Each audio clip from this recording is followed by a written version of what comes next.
It's 1951 and we welcome in a brand new decade but keep the same announcer voice. Motion images could be in colour now, and radio series The Archers began on the BBC. The Royale Myle opens their third new roller coaster, and the LEO becomes the first computer to run a full business application.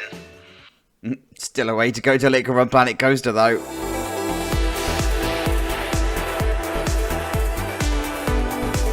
Oh yeah, you guys, welcome to 1951, and this is the crescendo of all of the improvement works being made after the war. Now, technology has moved on, and wooden coasters are capable of doing so much more. This is the product of that. In the 50s, Manchester had a roller coaster. It was a park called Bellevue, and it was based on the Bob's model, which, by the way, is a model of coaster which, in hindsight, is horrifically dangerous, but so much fun.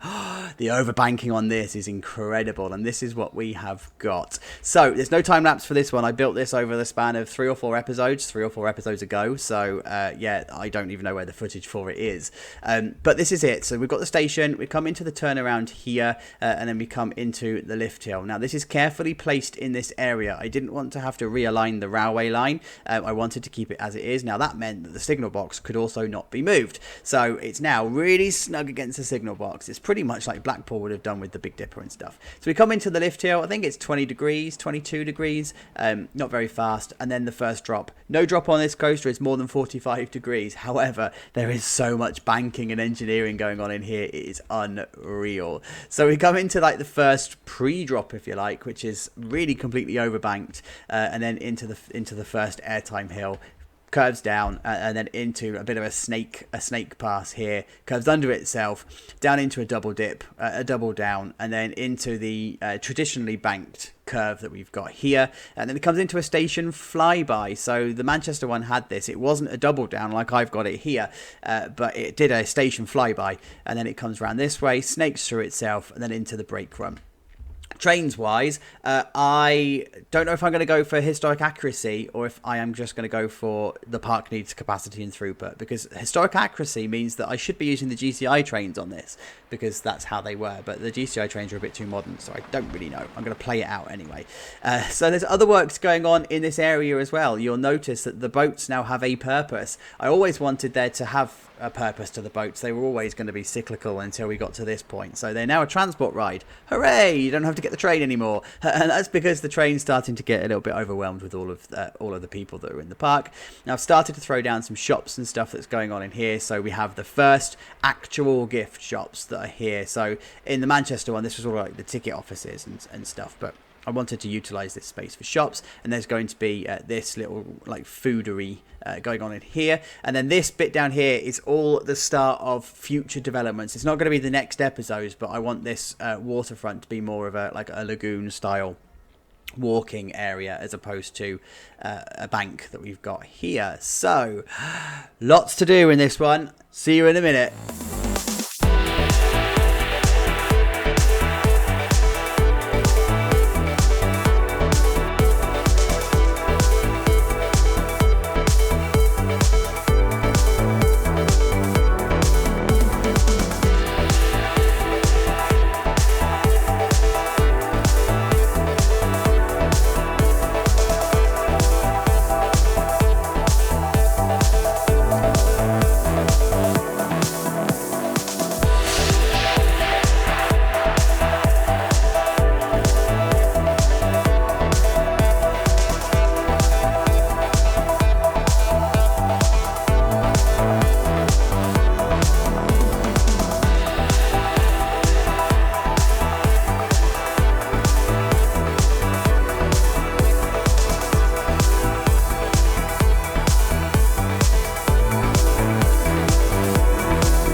Oh, you guys, I've just realised something. This is the birthday episode. It's my birthday next week, so I'm going to do something really cheeky and shameless. Have you wished me a happy birthday by liking, commenting, sharing yet? Go on, I'll wait. Okay, thank you. Anyway, I'm starting to find myself doing some of the final touches that come at the end of the episode. So I thought this would be a good place for me to stop and start to talk through what we've got. Because look at the sightlines on this. Yes, this is everything I wanted this to be. This feels like a proper lagoon going on now. Like, loving it. I absolutely love it. Yes. Yes. So let's have a look at what we've done here. So in the station area, I'm taking a bit of inspiration from the Bellevue original coaster and also the Lakeside Funhouse here. So in the sense that we've got this completely flat roof with a slight pitched bit going on where we can put the sign and stuff.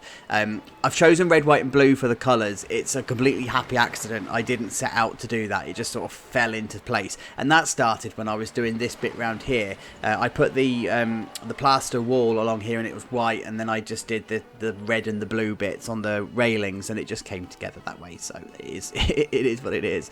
And talking about these railings, it turns out that everywhere in the 40s and 50s we're using this style of railing. Like every single picture I look at from all around the globe, from all of the parks around the world, there's this fence. So it feels like this is actually on point. I've changed the design slightly though. So here they're actually they're vertical rather than diagonal. And I quite like that. I'm digging it. And then I wanted to wrap the queue around. So you saw this originally, right? I actually had wrapped the queue around. And maybe I'm thinking, you know, this would be used as an extended queue line or something. But yeah, it just feels right. I've started to put this liner along the side here. And I started to bring it around here. And I got scared. I don't know what I'm going to do, because I've only got 4-meter versions of this. And I don't quite know how to wrap it round. So I need to find a solution to this. But hey, it's all right for now. I just put some flags and stuff up along here. Yeah, I'm gonna keep it like that, but it's gonna have a flat roof with a pitching here anyway, so I think it's gonna be all right. Inside the actual station then, I'm keeping this nice and clean and tidy, but what I have done is put in some of the custom supports along here. So I haven't completely custom supported it. I've just put the representation of custom supports in here because the supports are cut off by the station, so it still needs to continue along here.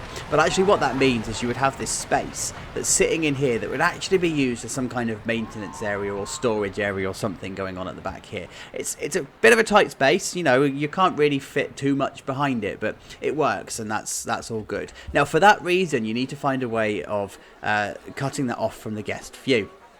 So what I'm going to do here is I'm going to put some signs up here, and this is again consistent with the Bellevue coaster. I need to sort that pillar out.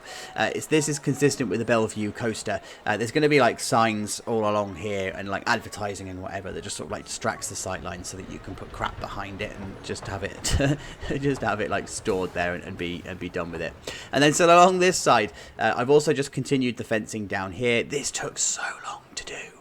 It's such a difficult fence to work with, and it's still not perfect, right? There's still a bit of touching up that I need to do, but hey, it's all right for now. You get the idea of what I'm trying to achieve. And then I've started to put some of the flower beds and stuff in here, and then I've continued the flower bed themes all along here. Now, I originally had no intention of these being waterfall style flower beds that we've been doing, but actually that seems to be the style of this park now. So whereas over this way, the banks are going to be grass banks, and it's going to be a drop down. Well, in fact, there'll be elevation changes and stuff with the path, but that's tomorrow me's problem. The banks are going to be grass banks, but here I actually wanted it to feel consistent with what we had over this side over here with the waterfall flower beds and stuff that we've got going on. So that's what I've done here. Put them in, and then we've got them coming down here, and then I've just lined off the edge of the lagoon with the usual ruin set that we've got. So ruined theme maker's toolkit, spamming it everywhere because that's what I've been doing for now.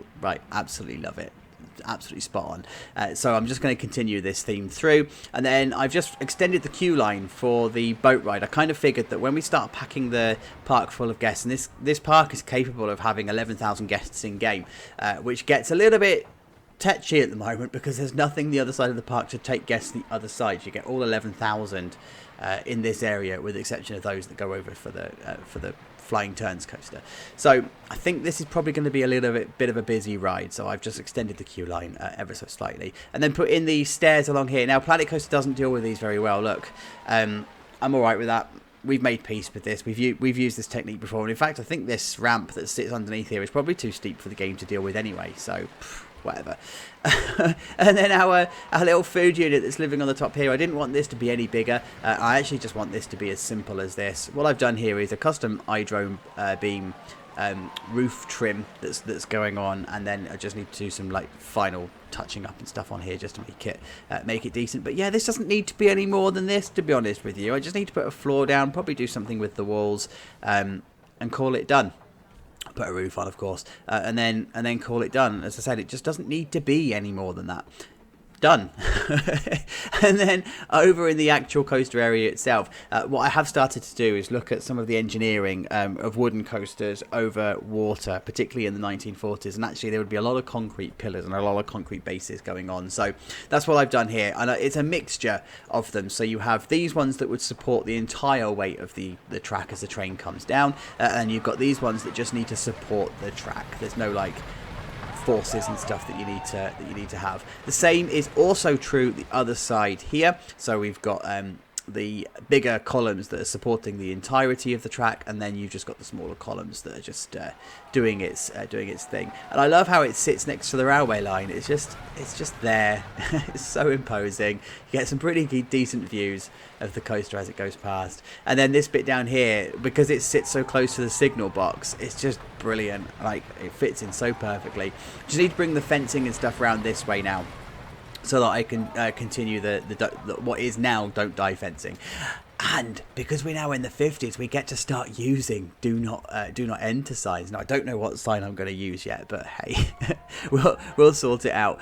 So queue line up here, I have just put an extended queue line in. This is more for the benefit of Planet Coaster as a game than it is the element of realism that we're going for in the park. That's because when we do pack the guests full, then there's going to be quite a queue. And talking about queues and munching the queues, I've managed to trick the game into allowing this coaster to have a third train if I wanted to, and I wanted to run it that you expect the trains to never meet on the brake run. Because you've got a block brake here and a block brake here, it treats it as two separate ones. Actually, I'm just going to show you because it's probably easier. So at the moment it's running two trains, but if I up it to 3 trains, you can see that those trains there clip into each other. But what that now means is I can run 3 trains, and if you squint, the timings mean that those trains, other than a breakdown, would never actually meet in that location anyway. So, hey, it's worth doing if you're wanting to have some kind of throughput. So if you end up playing the park and the coaster is in there, then that's what we've got. And then just down here, with the boat ride, I've just copied across all of the station and stuff from the other side of the park. I didn't think it needed its own buildings and stuff. I just, copied it across, and it's now consistent with the other bit of design. I just need to remove the supports and stuff so that it's a bit cleaner. So this is how it's looking from the top. I need to go and find a way of dealing with these shops, because I don't know what I'm going to do about awnings and stuff at the moment. So let's go and find out. See you in a minute.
Hey guys, 1951 called, they want their roller coaster back, and my god, I love how this has turned out. Given that I was going to scrap it at one point and do something completely different for this episode, I am so glad that I persevered with this. It just screams 1951. And by the way, have you met Bob? Yeah, sorry guys, I have already named this roller coaster. I was playing with the idea of putting Bob on here somewhere just to pay homage to the Bellevue coaster and the fact that it's named after the Bob, which is the ride type, and this just happened, and I was like, actually, this is called Bob now. So meet Bob, everybody. And this area actually completes the whole 1940s revamp that we're doing, and we are seeing 1951 in absolute style, and I am so chuffed. So let's have a look at what we've got. We'll start down here in the Docklands, because this is sort of like a bit of a light touch area. I wanted the Lakeside Cafe to feel like it was in the wrong place all along, but I was avoiding the idea of feeling like the Lakeside Cafe has always been here, because, well, we know it's not been. We've been watching the park develop since the 30s, so we know this hasn't been here all along. And maybe in the future the park might move it to this area over here. We just don't know what the developments are going to bring, but hey, it's fine. And in terms of detailing here, I don't want this to be any more than this. Like, if you watch Wicks, whose builds are absolute chef's kiss every single time, he'd probably do something completely different with this and kit it out like much more than I am. But it just needs to be unassuming, and I love it. And then if we walk inside here, inside it's just simple. She's sitting through the booth, it's fine. It's just, oh, in fact, that's even worse. She just walked through the booth. Concentrate, Chacho. Yeah, it's just unassuming in here, and I don't want this to be any more than that. And in fact, we did say that the park was going to make some really questionable choices, and the boat station just completely ruins the sightline of the lake, and I love it. It's just trash. But yeah, it's cool. And then you've got the lagoon area along here, so I love how this is now turning out. There's no path under here, by the way.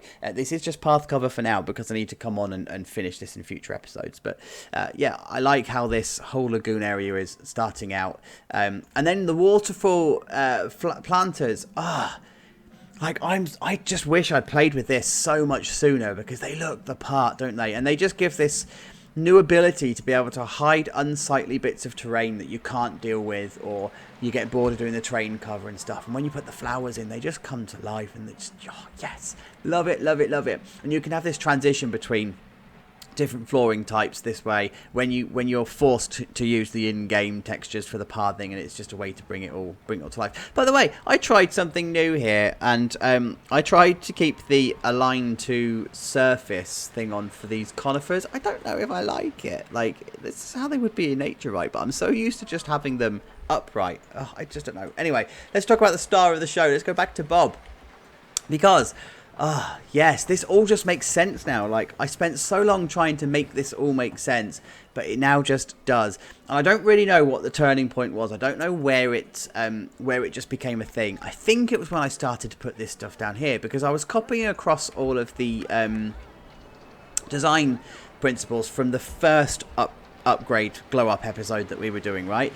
And this just felt like it needed this here, because the 1950s is the start of the diner revolution, as I call it. You know, everything was all rock and roll, and diners were a thing and whatever. And this is the sort of design style that's starting to come in now, but we're still keeping that classic station design. So yeah, guys, I just love the shaping of this station. I've fallen in love with it. And again, this is another technique here of using the two lots of trims on the roof. I wish I'd found this sooner as well. Like, you have to do it as multiple buildings and whatever, but if you do it, it just gives such different... Yes, there's just so many new things I'm trying in this park, and I'm having so much fun with it. So the queue line, I thought it needed to have some kind of advertising and whatever along here. I did, by the way, I did try these white bits being blue. And then I realised that's a country's flag, and that country is going through some stuff at the moment, and I thought, let's not do that, because YouTube's quite strict on their policies of shadow banning stuff, so let's keep it white for now. And then the overflow queue is just the overflow queue. It's here. Look, we've got danger keep out signs now. Yes. They're also a thing in the 1950s. Like, Yes, finally, we're starting to get some of the fine details that we're used to. And then inside the station, I've just kept this really, really nice and simple. But there are the signs that I wanted to put on. So there's one that's hold on, brace at all times, no loose belongings. And then I just repeated the signs, brace at all times and hold on, because that's what they would have done. And then you've got belongings bin in here, a couple of station staff. They're going on. I think I might need to change their uniforms. I think we're starting to get a little bit classic with the uniforms. Lighting wise, I've put the floodlights in here, and yes, I have exposed the cables on this one. It felt like this one did need exposed cables, and I've just put a load of bunting up. Whoa, what we doing? There we go. I've pressed T too many times. I've just put some bunting up just to make it sort of come to life in here a little bit, feeling like a little bit more of a celebration. And this is what I was trying to achieve in terms of the sight lines for the maintenance area on the station platform being hidden by the signs. You can't actually really see it, but there is clutter the other side there, so it works. I'm here for it, especially if we don't have a maintenance shed and stuff for this. And this thing rides so incredibly well. Like, I am so chuffed with how this has happened. Like, I think I can't decide what my favourite sightline of this bit of the park is. I think it's this sightline. I think it's this. And I wanted these three buildings just to feel like they were a trio of buildings that were just put there with no real thought. And by the way, fountains are a thing now, so I've put our first decorative fountain in here, and I've tried to keep it as realistic as I can. It is, if I can go under the water, there we go. It is attached to a pipe, and that pipe does have a drain bit to it. So yeah, I'm trying to keep it realistic, and we're starting to get into the world of actual realism and piping and that sort of stuff. So this is how it's now all looking from like the glow up area. And if we look at everything that we've now done, look at this. If I remember, editor me, you need to remember this. And members that are watching this in advance, if editor me hasn't put it in, can you tell me so I can go back and change it? But I'll try and put a picture in of this sightline, or roughly this sightline before the glow up, so you can see just how much we've achieved over the last 3 weeks. This would have been massive, massive, massive years for the park. And we now need to sort of start to scoot through the idea of years now, because we need to get to the 60s as quickly as we can so that we can start steel roller coasters. So I've got ideas for next week's episode, and there's something that you guys haven't pointed out, and I'm amazed that you purists haven't pointed it out yet, so you'll have to wait for next week to find out what that may be. But thank you so much for getting to the end of this episode. I really do appreciate it. The build episodes are not that popular when it comes to viewership, so I really do appreciate you coming back for it. We're going to go for a ride on the Woody in a moment, but of course, until we speak again, please look after yourselves. See you later. Bye.